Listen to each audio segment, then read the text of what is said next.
This is kind of interesting. It's almost like the malware and threat landscape has followed the mechanisms of the larger IT landscape, just at a much slower pace. So if you go back 10 years, software was something that you would buy individually. You would buy a license to a particular piece of software, they would give you the software, you could run it. Flash forward, now everything is based as an annual subscription. You're not paying for software once, you're paying an annual fee, and that provides you with access not just to the software, but as to the services associated with it, to updates, potentially to infrastructure and supporting infrastructure.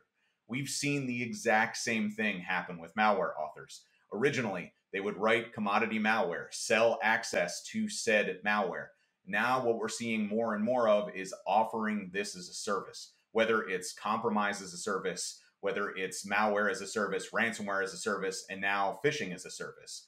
What we're really seeing is, and this is kind of the general goal here, is make these types of campaigns more accessible to more people. So by having phishing as a service through Greatness, you now have very little technical effort to be able to have a fully fledged, fairly sophisticated phishing operation up and running and gathering credentials. And in today's landscape, where those credentials can be picked up by initial access brokers and eventually by ransomware cartels, the opportunity to make significant amounts of money is there.